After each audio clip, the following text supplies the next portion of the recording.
This is the Doubles Only Tennis Podcast, where you learn the best tips and strategies in the world to help you become a smarter, more effective tennis player. You'll hear interviews with Pro Tour doubles players and coaches, including easy-to-use lessons to improve your game and win more matches. My name is Will Bocek, founder of the Tennis Tribe, doubles strategy coach, and host of the show. Hey everyone, welcome to the show. Today we have Will Hamilton on from Fuzzy Yellow Balls. Will, welcome. Will, what's going on, man? Thank you for having me. Yeah, I'm excited to have this call. Being an online kind of tennis person myself, you're kind of the king of online tennis content. I know you've been doing this for a long time, and you've worked with the Bryans, with Martina Navratilova, Gigi Fernandez on the court, giving lessons to club doubles players. So this is going to be a really good episode. I'm really excited for this. Yeah, I've certainly been at it a minute. I got started, got the idea back in 2006 because I was YouTube was like literally a couple months old. I guess YouTube started in 2005, so maybe it was about a year into YouTube.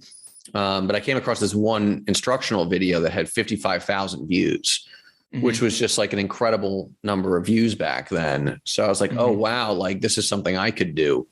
And then that sort of started the whole process, got our first videos online in 2007 and kind of iterated it from there. Awesome. So I want to go back. How did you get started in tennis? What's your background? I know you've played for a long time, but start at the beginning. Sure.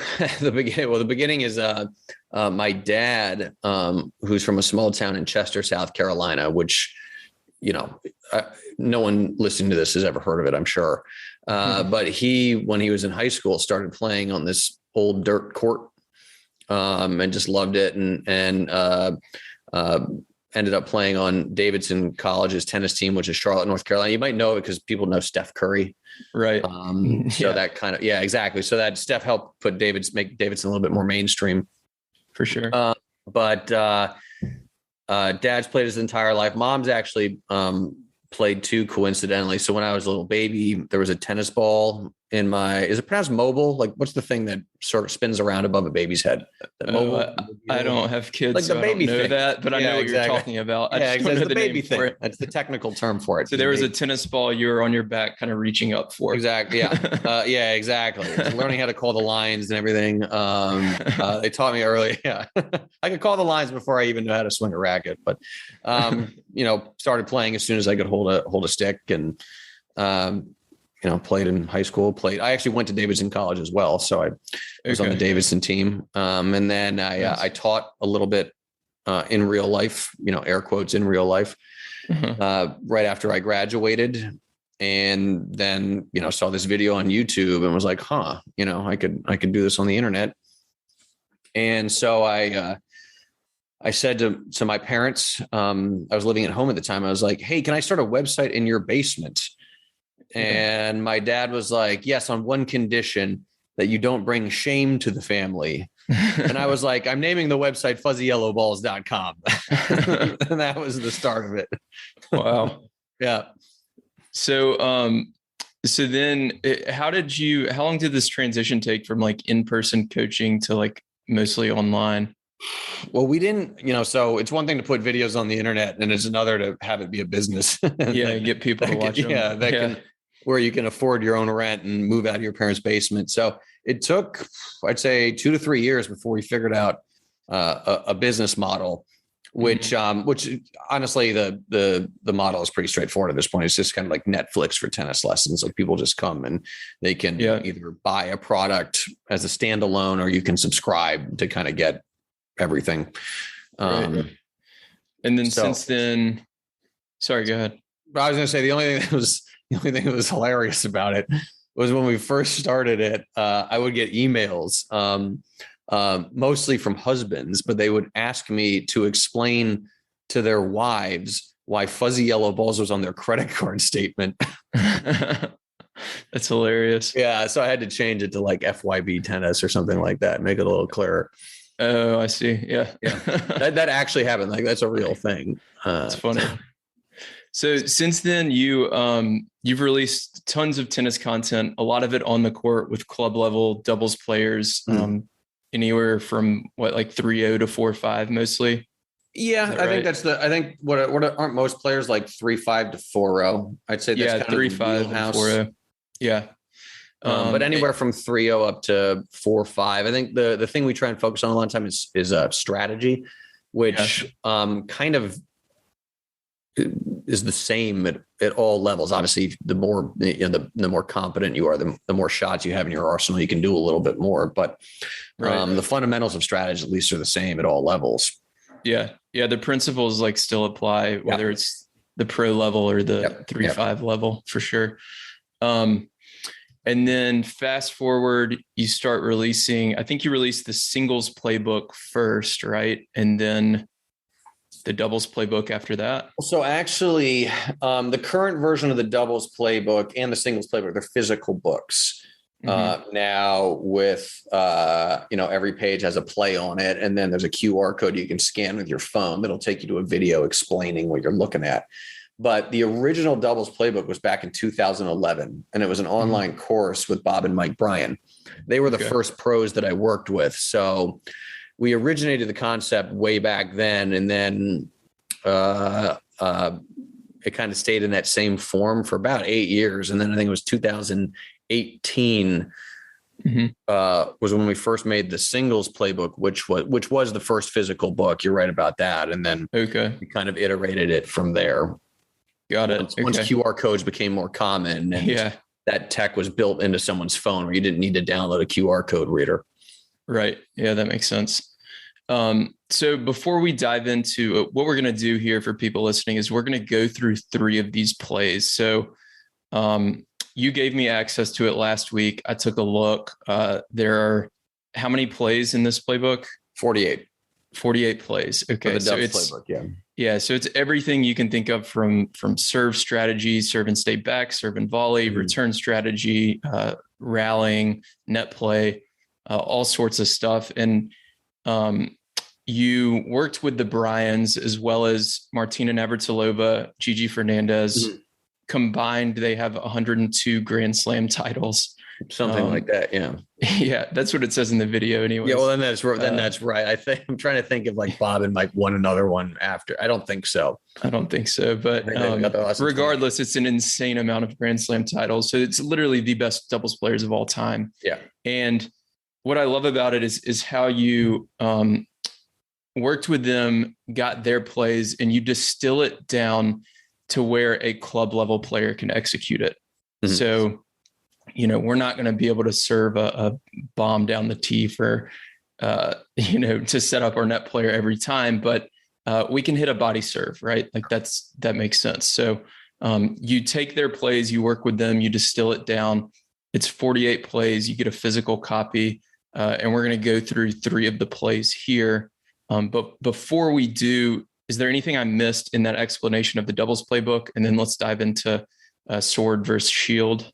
No, that was great. I'm trying to think if you, I don't think, you kind of nailed it. It was just like Bob and Mike. And if you've ever seen the video, so I'm 5'8" and they're 6'4". So just even me standing on court next to them is this like juxtaposition of like professional athlete and then Will,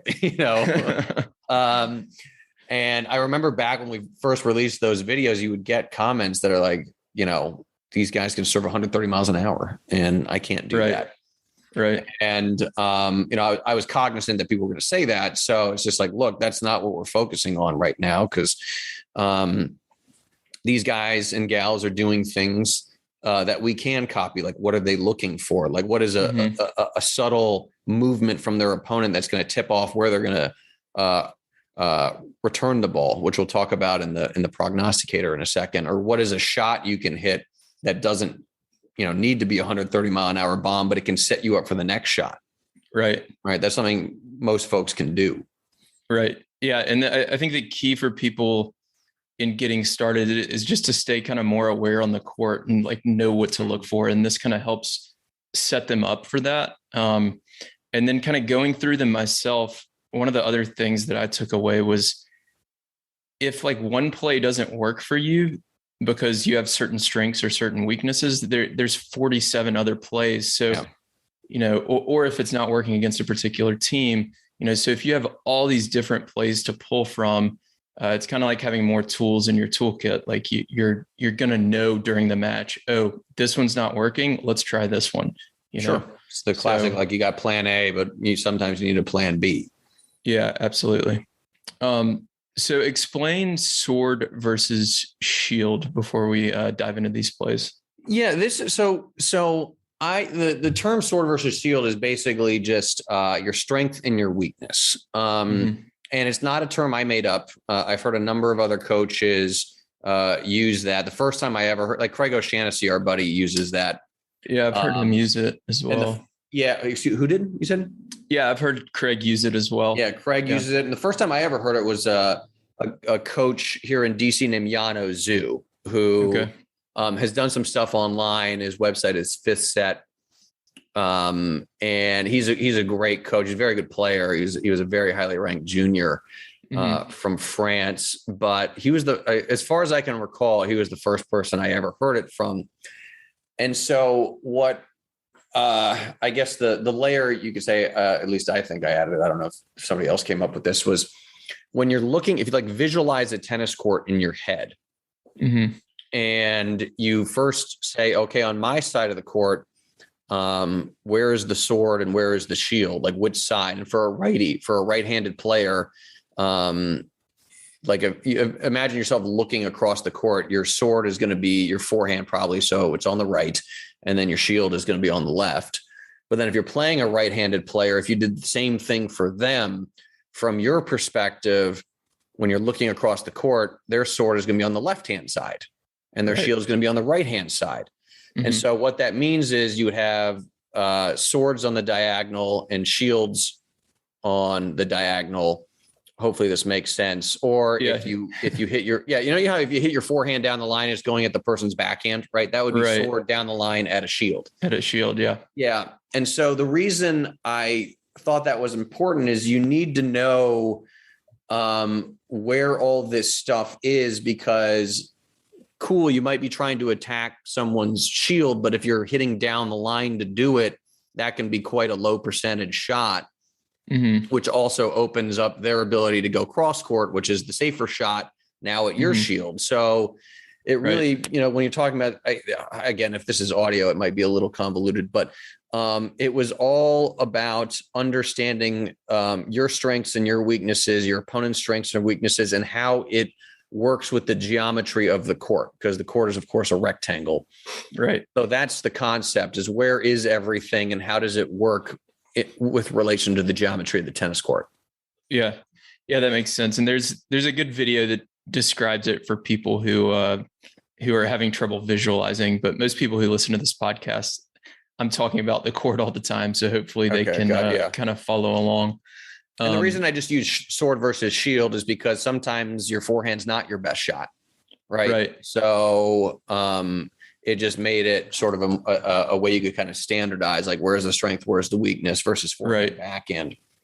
Right. Yeah. And sometimes this is really important to like analyze for your opponent when you step on the court. So you can start this. I've had some other guests on the podcast who have said to, check out their forehand and backhand during warm up, and figure out kind of which one's better. And then for a lot of players, their forehands, more powerful, but it'll yield a lot more errors. So in that case, sometimes you want to figure out, what type of forehand do they like and how can I force more errors on that side rather than just avoid it because they hit it hard. Yeah, sure. So maybe force them to hit a running forehand, and that's where you draw the errors. Exactly. Like a simple way to think of like the orientation, again, like two righties, if their forehands are the strength, you've got sword versus sword on the diagonal, right? The cross court. But now if you're playing Rafael Nadal, who's a lefty, then the diagonal is sword versus shield. And that's one of the reasons Rafa's so tough, is he's hitting his forehand, his sword cross court at a righty's backhand, their shield, and he just breaks it down. He just keeps, his strategy is not particularly complicated. A lot of times he just hits the ball cross court a million times, then you hit it short and the point's over. Right. Yeah. So let's dive into this first play. The first one to go over here is the prognosticator. So what we'll cover for each of these is what is the play, when should we be using it, and then how exactly do we execute it? And I know there's going to be some kind of nuance in some of these as well. So sure.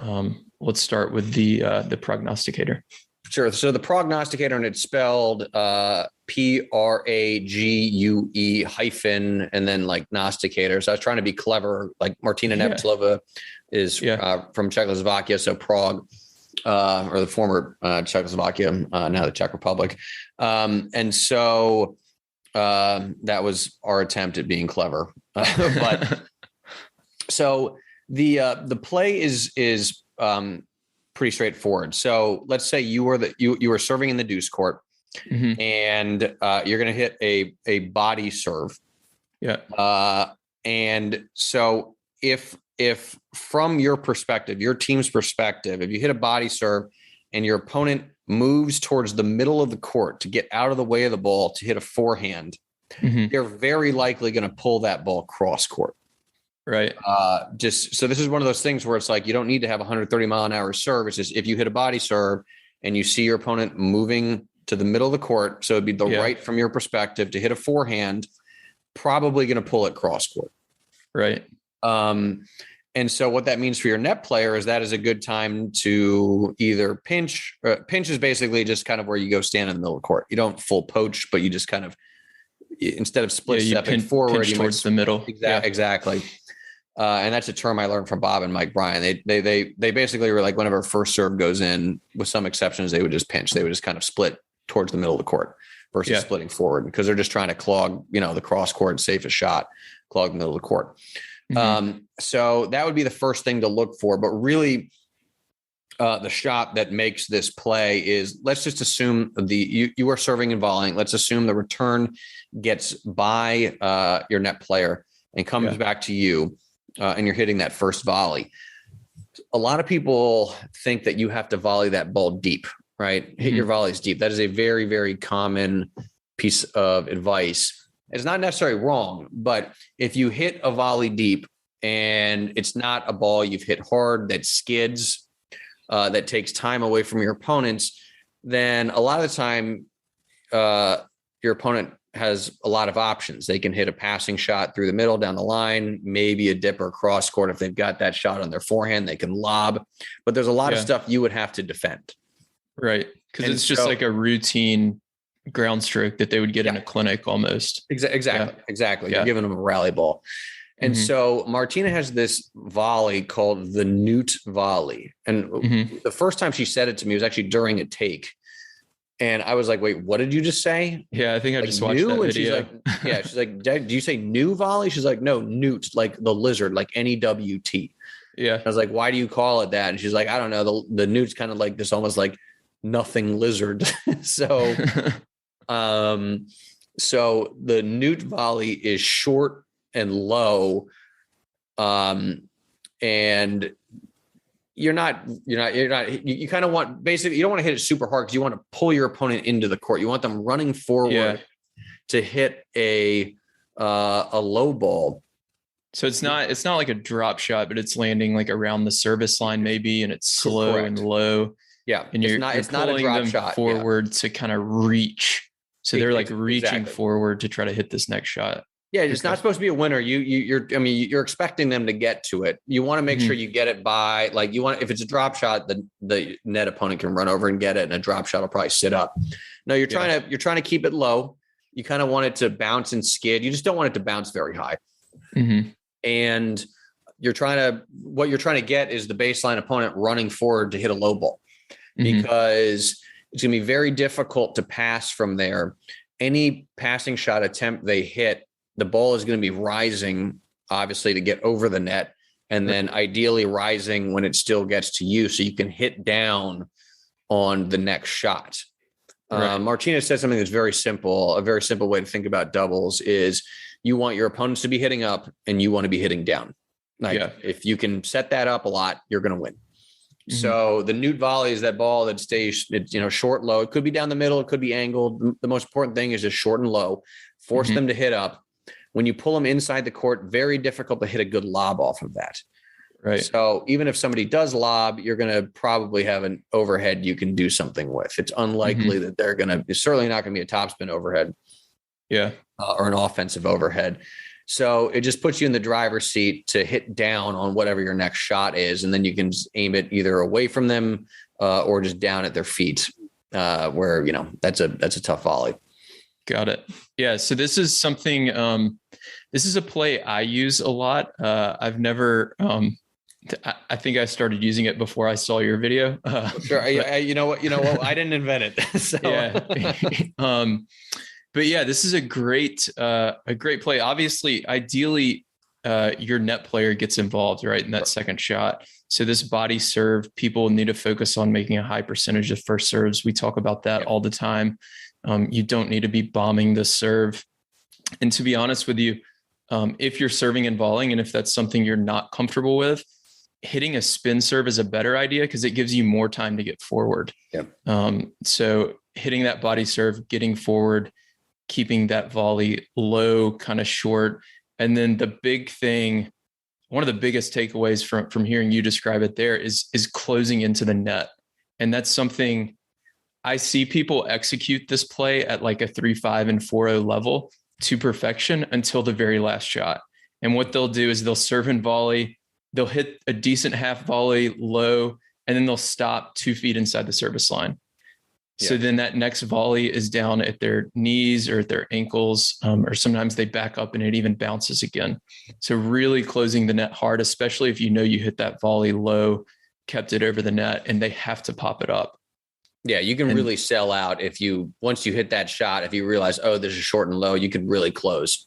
Yeah. You should be able to kind of feel it off your strings if you hit it good enough. And if, like I said earlier, with these plays, if you run that a few times and they somehow have their running forward lob and they lob you a few times, try a different play, because none of these are perfect, but they're, like you said earlier, different tools to choose from. So, any good team is going to figure out what you're doing and then try and combat it. So then you would need to adjust with, another one. That happens. That's pretty standard. You just mix it up. I'm not always going to use the prognosticator. And frankly, if you get a high ball, if you get a high ball on the return, it'd be a mistake to hit the ball short and low. Right. You try and stick that ball. That's where you do either volley it deep, or what I do. I don't know, Will, if you would agree with this, is I go right at the net player with my volley. I go right at their feet, somewhere in that vicinity. I think it depends on your own volley skills. How good is the net player on the other side of the net? Certainly worth trying. Do you have a forehand or backhand volley too? Like I can do it on both sides, that. High balls on both sides. Yeah. Okay. Well, if you have that skill, that's absolutely a great play. My high backhand volley isn't super strong, so I'll usually just play it back to the baseline player. And I know if I get to the net, they're going to have trouble lobbing me. They're going to have trouble getting it by me. So I used to be early on high balls a lot, so I would miss them. And it was like this is at least what for me worked for me, is a little counterintuitive, is I'd almost wait. Once I started waiting for the ball a little bit more, then I became much more consistent and could kind of swing at it confidently. I don't know if I want to say I almost waited for the ball to be like almost in line with me. I don't know if that would be what you would actually see if you videoed me hitting a volley, but that's what it kind of feels like. Right. Because I used to like kind of try and almost go get the ball, and I'm reaching for it. And then I would miss the volley like in the net or something. Yeah. Something for people to try if they're having trouble with those high ones. So what about running this in the ad court? So the ad court, honestly, it's the exact. I asked Martina about that, and she's like, "Look, as long as the volley's short, low, doesn't matter. It doesn't matter."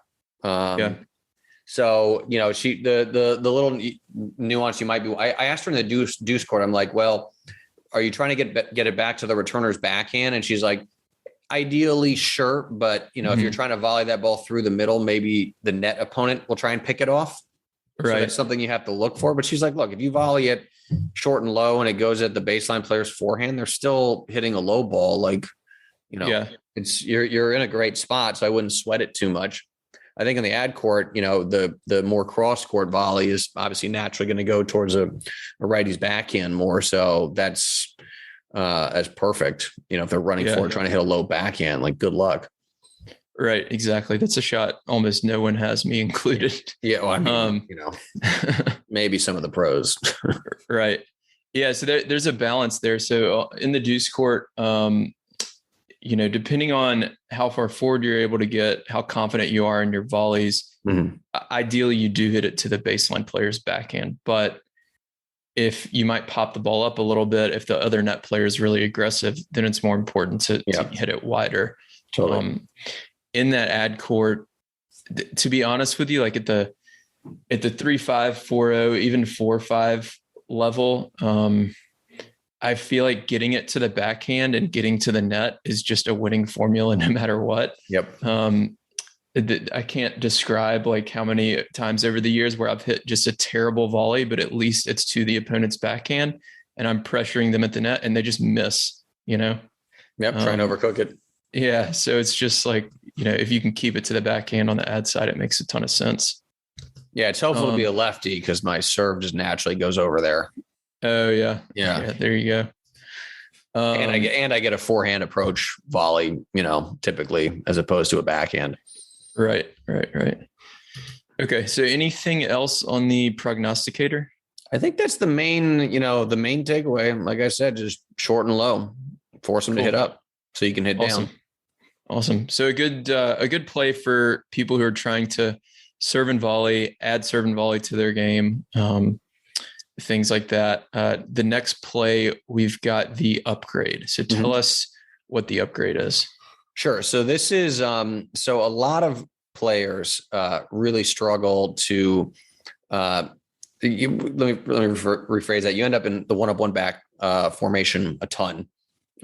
Even at the pros now, like you get a lot of 1-up, 1-back, but certainly at the club level where that first volley is, a lot of players are like, okay, I can volley decently when I get to the net, but it's that transition volley. Yeah, it's hard. That's problematic. So people are a little hesitant to move forward and not really sure when I should move forward. So the upgrade is a 1-up, 1-back play where your team could be serving, you could be returning. It doesn't really, I think the way we positioned it in the playbook is your team serving, but at the end of the day, it's just, you're in the ad court, you're at the baseline of the ad court and you're rallying cross court. This is one I learned from the Bryan brothers. Because you've got so Bob's a lefty, Mike is a righty, but Mike would play the ad court, and so his backhand would be on the outside of the court, and his forehand would be on the inside of the court. So let's take it from a serving perspective.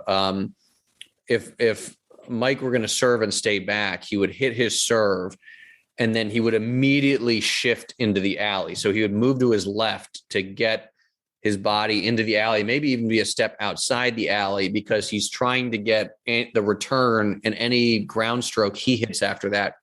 He wants to hit his forehand, right? Instead of hitting a backhand, the shield, he wants to hit the sword. So he can be going cross court, his sword at his opponent's shield, assuming it's a righty. So he basically is just trying to go forehand at the inside out forehand. Inside out forehand. Exactly. At the backhand. Yeah. And then ideally, you get a weaker shot from the opposing baseline player, and then your net player can poach. And this is a good play too, in particular because a lot of club players have weaker backhand volleys, so they're a little bit more hesitant to poach in the ad court. But if you see your partner hammer a forehand cross court, that's kind of a green light, like a good situation for you to go where. Hopefully the ball you get, the volley you get isn't going to be as difficult. It'll be a little bit higher and one where you don't have to have the greatest backhand volley to put the ball away. Yeah. Yeah. That makes sense. So like if people ever watch pro tennis on TV, sometimes they'll show the stats on like miles per hour, forehand and backhand. The backhand's always slower. right? Yep. The backhand's always a slower ground stroke. So it's much easier to poach off of a backhand ground stroke than a forehand. So if people are uncomfortable with that, as soon as you see them kind of turn for their backhand, you know that that's kind of the green light for you. So this is one of my favorite plays to run, especially I try to serve and volley almost every time, but when I'm kind of feeling lazy or the serve and volley just isn't working, I've always done this just because I don't want to hit a backhand ground stroke. And that's part of the reason I play doubles too. I don't like hitting backhands. So I return in the ad court and do this all the time on my return and serve. And yeah, you can really experiment with where to hit this. You can take the person really wide and see if they have trouble with kind of a shorter wide backhand. You can kind of push them back and go for depth. One thing that can happen that I think you mentioned in the video is they can run around their backhand too. Sure. So you want to kind of play with some of these variables and figure out what works best. And it's a great way to approach the net too, right? If you feel that ball coming off your strings and you hit a really good forehand, you can come forward. Especially if your net player isn't as aggressive. And that reminds me why I put it as a serve play is you hit that serve and then you shift over. Ideally, if you've hit a decent enough serve, the return isn't going to be the greatest shot in the world. So you're now the first player that can take a swing at the forehand. Right. So yeah, that's a good point. Yeah. And so typically with doubles, you have more control over the point when you're serving earlier in the point, right? When you still have the kind of ripple effect of the serve where then you can take the next big cut at the ball. The longer the point goes, obviously it kind of equalizes and the plays break down. And yeah, if you actually look at the stats for long points, whether it's singles or doubles, is pretty even in terms of which team wins it. It's basically 50-50. Yeah. Because anything over like 5 balls. Yeah, exactly. So that's where there's less strategy at that point. It's kind of more just a coin flip. So that would be why, you want to hit that serve and then immediately shift over and try and set up that second shot. And then the net player would want to probably poach off of virtually anything as long as you hit a good shot. Yeah. Yeah. And they should be reading that, right? Like, where does it land?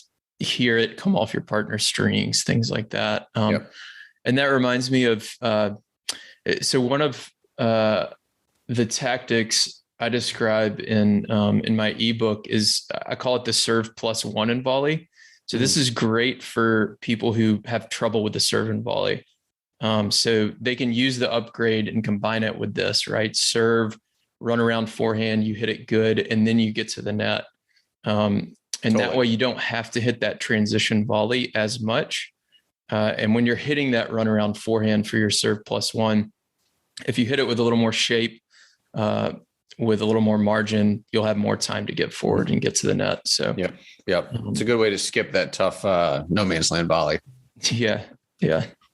So next, I'll do that one too. Just you're talking about like sometimes, my default is to serve and volley, but sometimes like the guy's just got to read on your serve or your serve's just not any good that day. Yeah. And that it is, if you're getting all these tough first volleys, it's just better to serve and then delay that approach, hit a ground stroke, then get to net. Yeah, absolutely. One thing that is good for people to focus on is like the location of that the return lands. So like if the returns are landing around the service line, it's going to be kind of tough to serve and volley on because that half volley is going to be down around your ankles. But if they're hitting with a lot of depth and pushing you back for your serve +1, then you probably can serve and volley because you're going to have that first volley around your hips or your chest up a little bit higher. So you can kind of consider that when you're trying to decide. So next we have the parachute, which is this is another great one, and I've actually again, without knowing it, I've added this to my game over the last probably 3 or so years because people used it against me because I'm a very aggressive net player, especially when my partner's serving. And I was like, man, when I play a player who has this return down, they totally neutralize me. So I've learned to implement it myself, but let's go through this. What is the parachute? Yeah, so the parachute, the term parachute I mentioned earlier, Yano Zhu. He would describe kind of it's not really a lob. You just imagine you hit like a high-ish ball. It could be, like it might get over the net player, but it doesn't really matter if it does. It's almost like imagine putting a parachute on a tennis ball where you just want the ball to kind of slowly come down. So just think like a high ball quasi lob. Yeah. You just want it to kind of hang in the air. And so you would do this in the deuce court. You are returning in this. So this is a return play. You're doing it in the deuce court. And so you've got this really, Will, you're facing Will, and Will is poaching all the time and picking all this stuff off. So you're like, oh gosh, how do I neutralize this guy? So door number one is you just try and hit, passing shots down the line, but you might miss them. It's tough to hit that super precise right pass down the line off of first serve. If you don't hit a great shot, then net player just volleys it for a winner, points over. Right. So instead you hit this, this parachute, like a quasi lob down the line. And the thing that's kind of key about it is you don't care if your opponent gets a racket on it or not. Ideally they don't, but if they do, whatever. Because it is going to be a high backhand overhead, which is like the hardest shot in tennis to hit for club players, for sure. Yeah, exactly. So again, this is the net, you're in the deuce court, the net opponent is right-handed. They're being super aggressive. So they're already leaning to the middle of the court. So you just need to get it over their backhand shoulder, high over their backhand. So it's not like a high backhand volley. It's like a overhead, like they have to reach for it. So they can't get any leverage on it. Yeah. Ideally they'd have to take a step back. They'd be moving backwards to get a racket on it. Right. And so that shot is almost always going to go back through the middle of the court. So once you hit it, you would kind of shift to the middle, anticipating the ball coming back through the middle to you. And then that next ball, honestly, you could either hit it through the middle of the court. That's always a safe spot. Or you could hit it right back at the net player, because they're now back by the service line, and whatever shot you hit would be low at their feet. Right. And then if they can even make that shot. Yeah. So they can even make it. And then if it gets over their head, then you just follow it to net. Yeah. So this, sorry, go ahead. No, that was it. That was essentially, okay. So my favorite thing about this strategy, and like I said, I've added this to my game and I use it a lot against aggressive net players. And for anybody listening, when you ever played me, it's a great strategy against me. But the thing I love about it is you're returning to both players' backhands, assuming they're both right-handed. So you're hitting it slow down the line. If the net player gets it, it's a high backhand overhead, which almost nobody at 4-0 or below has. And then the server's hitting a running backhand, which if you follow it into the net, like you said, you're going to put a lot of pressure on them, and they're probably going to miss that backhand. I'd say maybe 50-60% of the time by trying to go for too much. Sometimes they might lob you, you'll have to adjust from there, but just making that return totally neutralizes that advantage you talked about earlier that the serve team has. Because now you have two at the net and they're hitting a backhand. Another thing I think to think about when you're executing this, one thing that I like to do is step forward a lot on this return. Because if you're waiting pretty far back, that gives that net player plenty of time to recover. So if you can step forward, it doesn't even have to really be a high lob, because they've got their momentum towards the middle of the court. You're hitting it down the line, and you've taken away all their time by stepping forward. So if you can do that, I think that's a good tip. That's good as well. And it works well. It works well if you're facing somebody that hits a lot of wide serves, because then you can actually hit the ball into the court, so you're less likely to miss it wide. Right. Yeah. And it's interesting. You'll see, and I see it when I'm at the net, right? Since I'm an aggressive net player, I'll see these returners in the deuce court just go nuts trying to beat me down the line. And they never try this. They keep trying to whack returns down the line, and they'll make 1 out of 4 or something, and we'll hold at 40-15 every single time. So it's crazy, crazy to see that.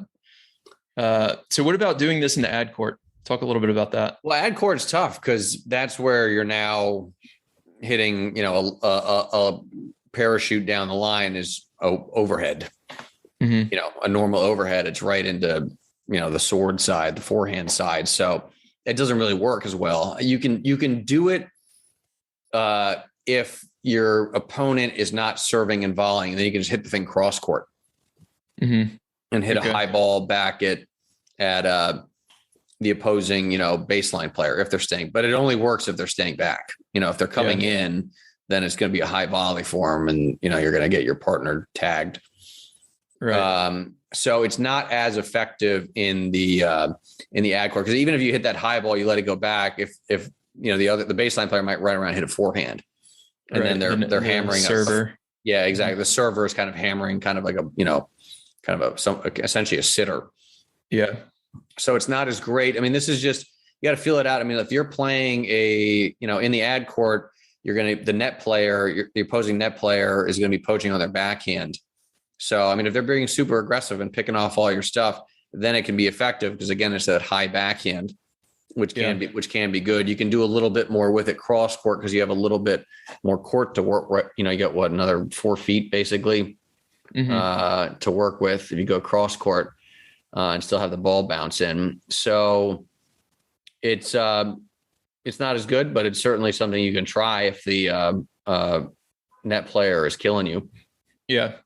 Yeah. And it'll definitely work against a lefty there at the net as well. Or lefty server, I guess, since they'd have a run. I'm trying to think, what would you do there? Would that be the first, if you're getting killed by the net player on the return, would your first option be to try the parachute, or would it be to have your partner move back, maybe play 2 back? I've done 2 back. Usually I can make the down the line return okay. You can make it off your backhand if you're swinging it wide your backhand. Yeah, I'm not a good server, but I'm a pretty good returner. Okay. So returning is not an issue for me. But I mean, if I saw that, or let's say I'm playing like a 5-5 team or something, and they are that good. I think my initial thought would be, can I return this down the line? If not, I would definitely bring my partner back just to buy more time on the volleys. Since they have a backhand volley, most people are going to struggle to put that ball away. If I'm playing a 5-5 team, probably not. But, for most people listening, if you hit a solid cross court return, added a backhand volley, and you're playing 2 back, you're going to be able to stay in the point most of the time. So I think that's where I would start if you're having trouble with the down the line return. And you can always try the parachute. I mean, if they're super aggressive, depending on their mobility, they may not be able to recover to it. So, yeah, that's true. If that's fair point. Yeah. So it depends. If you're playing some young 25-year-old who's running all over the court, they're going to be able to get over to it. But I know a lot of people listening, me included, are past their prime. So, another thing I wanted to ask about, one thing you mentioned in this video on the parachute return was choosing your return before the point. So I think it was back in the deuce court. You said if it goes down the tee to your backhand, you're doing this. If it goes to your forehand, you're doing this. Talk about the importance of deciding before the point. Well, I mean, the tee serve in the deuce court is the parachute is more likely to go over the forehand shoulder. So it's tougher to thread that needle. Obviously, if you try and get it over the backhand, you could hit it wide. Yeah. So that's why the wider serves are better times to do it, because it just has that natural angle back into the court, and you're going over someone's backhand shoulder. So, a lot of times you could say, okay, if this ball is wide, I'm going to go parachute. And then if it's tee, I'll try and get it cross court. or maybe even just rip it down the line. Yeah. Yeah. And that's really, especially on like, well, I was going to say big points, but really in general, like knowing where you're going to return before the point is huge, because so many times when you're playing these aggressive net players, they'll make you kind of second guess and change direction on your return, and they're able to force errors that way. So it's really important to just stick with what you decided before the point and adjust next time, and make them hit the volley. You know, sometimes, especially at our level, I mean, sometimes they'll miss the volley anyways. So, you know, missed returns, they are, they kind of kill me when I see a lot of missed returns. So yeah, sometimes like early in a match, especially because like, you know, I don't know, Will, if this happens to you, but like you're not necessarily completely warmed up in the first couple of games. Yeah, it does. But yeah, I'll just hit every single return down the line. Oh, really? Game. And like, I don't want to say I'm trying to throw the game, but I want to be like dictating my relationship with the net opponent, right? Like I want them to be like, oh, this dude's going down the line all the time. So it maybe makes them a little bit more passive later. Right. And I plant that seed in the first game or two. Yeah. Yeah. It's a good idea, especially because most people, even if you, let's say you hit like 5 of them and you only make 1 or 2, the odds are in their favor to just let you keep doing that. If you make 2, that's 40%, right? Yeah. But most people, if they get beat twice, it feels like they lost 7 points, you know? So they're going to start covering that alley, even if you only made 2 out of 5. Particularly at the club level, where there's just the natural tendency to overcover the alley. Right. You know? So you can just kind of lean on that existing mistake and get people to make it. Yeah. Yeah, absolutely. Awesome. So let's go through a few rapid fire questions. Then we'll let people know where they can get the doubles playbook. So what is your favorite tournament? So I probably got to give it to Indian Wells. I've been to all the majors, which are all awesome for a number of different reasons, but I think Indian Wells is actually the one that the pros vote their favorite tournament every year. Yeah, I think they have in the past at least. Yeah. And I just think it's if you've never been, it's in Palm Springs, California. Just the venue's great. It's owned by Larry Ellison, the CEO of, or at least former CEO of, or I don't think he's CEO anymore, but he's dumped a bunch of his Oracle money into the tournament. Yeah. So it's just a really, really nice facility. There's a lot of space, so it's not cramped in a way that like I love the French Open. Yeah, even New York for sure, but like the French Open, which I love. I mean, the clay court is great. The red clay is great. And I know they've done some renovations, but there've been times where I was like getting onto a court is like going through TSA security. Oh, geez. You know, and so it's once you get on a court, you like don't even want to go to the bathroom because you're like, I'm not going to get back on the court for 2 hours. Yeah. And I think they might have. I know they've been making some upgrades. I haven't been there candidly since I think 2012. Okay. So it's been a minute. And it's an awesome tour. Like I would totally say to go, but it was a little bit of a pain to navigate around. Yeah. So Indian Wells. Yeah. All the players are there. And it's just, and Will, you know, we were, that was the first time we ever met in person, right? I think so. Yeah. It was about a month ago at Indian Wells, just hanging out with like Craig O'Shaughnessy and some other folks. So it's just from a personal standpoint, is where I see a lot of my friends in the industry. Yeah. Yeah. It's an awesome tournament. It's like a reunion. And they have great doubles crowds too, which is, which we love to see. True. Yeah. They actually do a good job of getting a lot of the top players to play dubs in a way you would never see at a major. Right. Because it's 5 sets and they don't have, they got to focus on the singles. Right. Yeah. What is your favorite tennis book? My favorite, the one I read, I think the 2 that are kind of like the quote unquote, like rite of passage books are the ones that everybody needs to read is The Inner Game of Tennis. Yeah. And The Inner Game of Tennis. I just said that. Wow. Dyslexia. And Winning Ugly. Yeah. Yeah, no, The those two are books that both. are amazing is The Inner Game of Tennis and The Inner Game of Tennis. I thought you were trying to like emphasize that one. Like, No, that was not. That was not. I should have just played it off like I was. No, that was a dyslexic moment. all good. Another one was, which I found interesting, was With Winning in Mind by Lanny Bassham. Oh, okay. And it's I haven't more read like that. mental game. This is a guy who wanted to be a professional athlete, but he like wasn't a good athlete. Mhm. So he ended up becoming a shooter. Like he was shooting like a rifle, or like a marksman. Yeah. And he ended up becoming the best shooter in the world and winning the Olympics in the late 70s or 80s or something like that. But it was all about how he was able to kind of gain control over his performance and have a strong mental game. So I thought that one was good because it's kind of more of a step by step of what you should do. Down to something like, I think it's like pull the trigger on an exhale, like don't be holding your breath when you like very specific stuff in terms of how he approached his performance.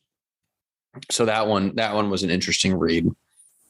Cool. Yeah, I'll have to check that out. I've not read that one. I've read the other two and definitely highly recommend those. I think that was the first time I heard, I was introduced to the concept of outcome versus process, where like the number one mental mistake is focusing on an outcome, because then you're either in the future or you're in the past if it brings up like a bad memory of a time you choked or something like that. But either way, a lot of times you push, and that's because you get physically tight, and then you can't swing fully. And so you always hear professional athletes talk about the process, the next game in front of us. So it's almost trite at this point, but he kind of broke down what his process was. So that was a good one.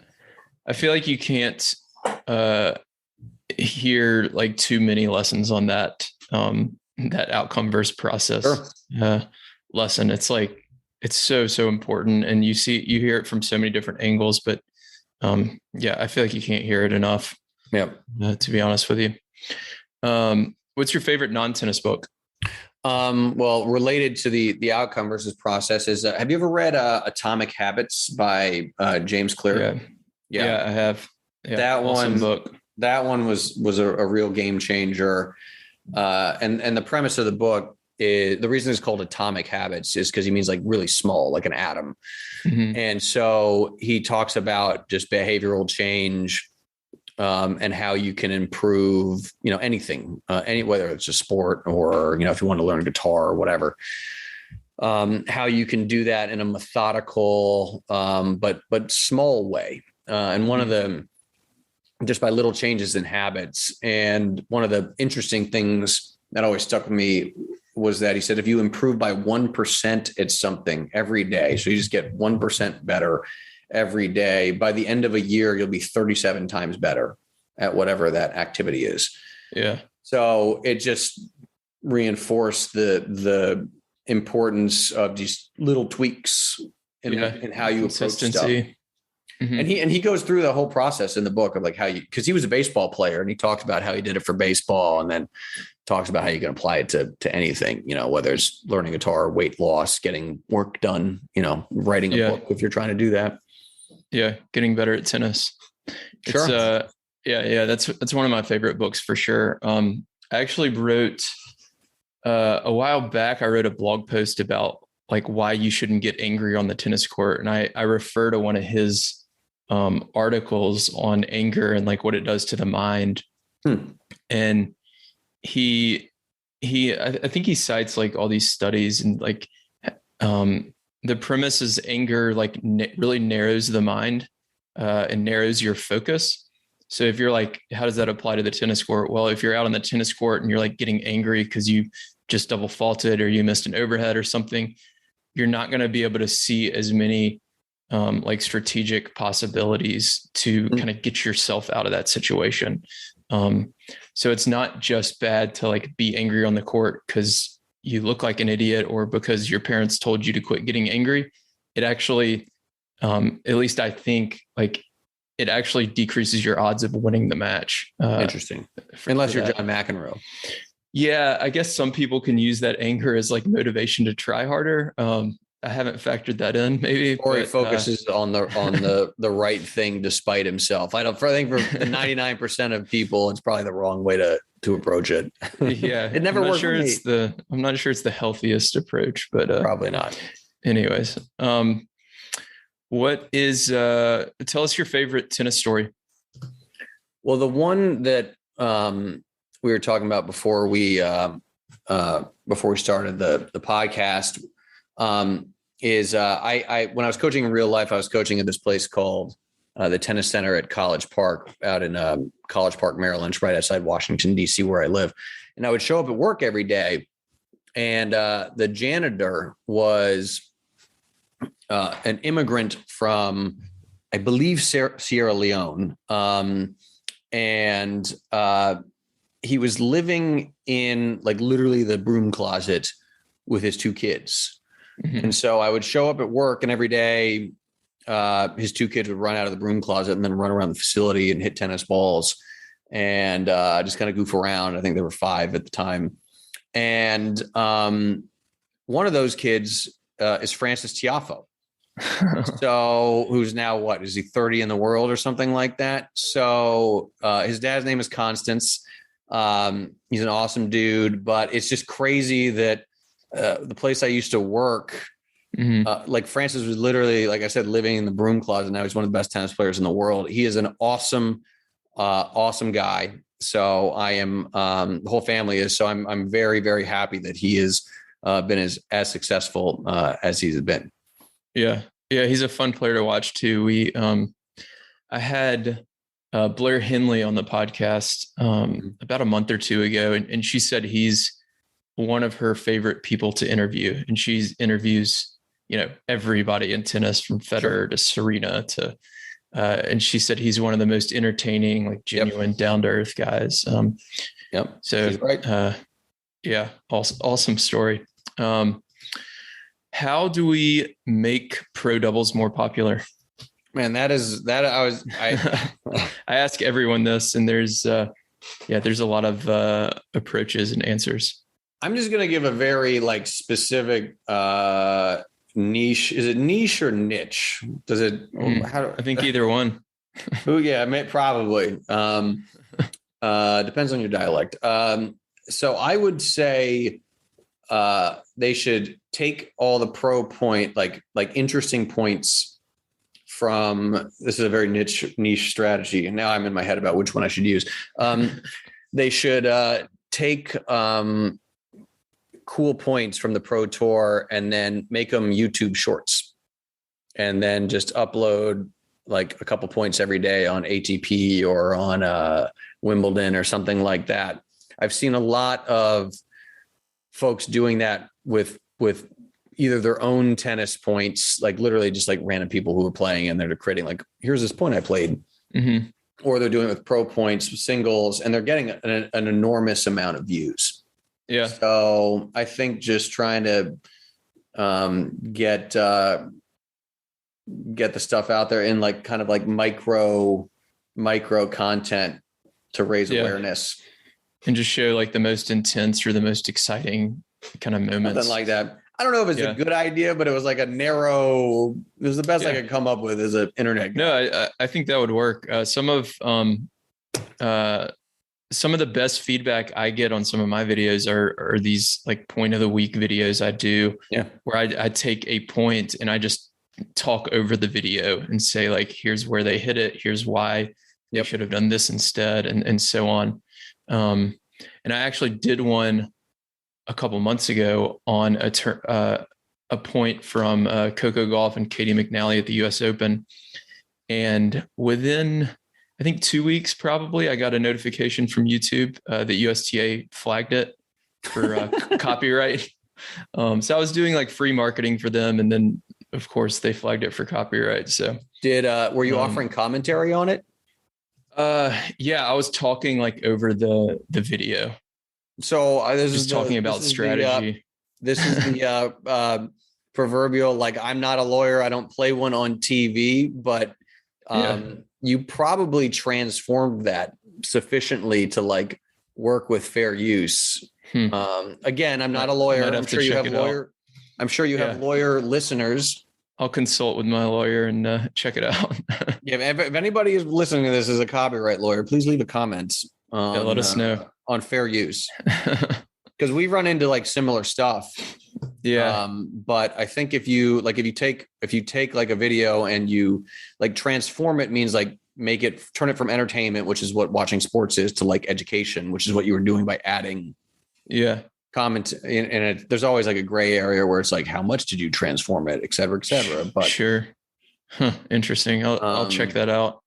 It blows my mind how like I think the French Open does the same thing with like a lot of their videos on Twitter. They'll just like pull them down when it's like free marketing for them.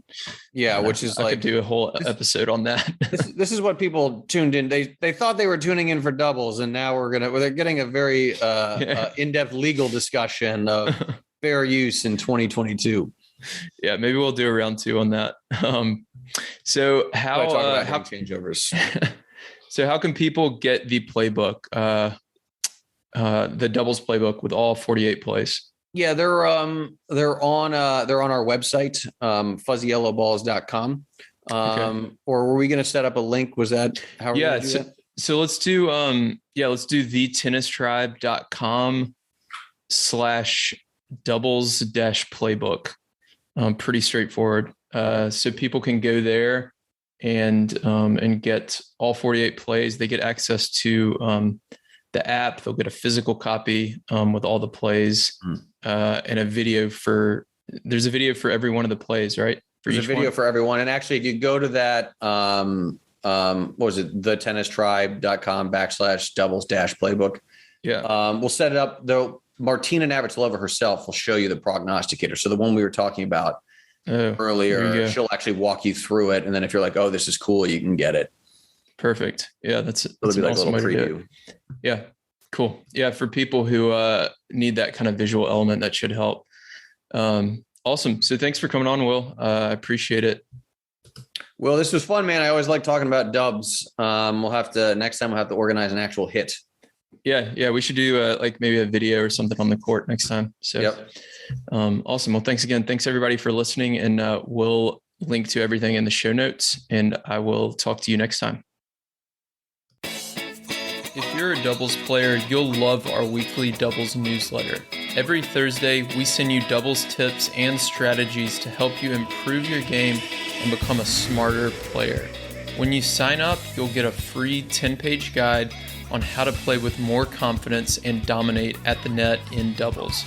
You can go to thetennistribe.com to sign up now.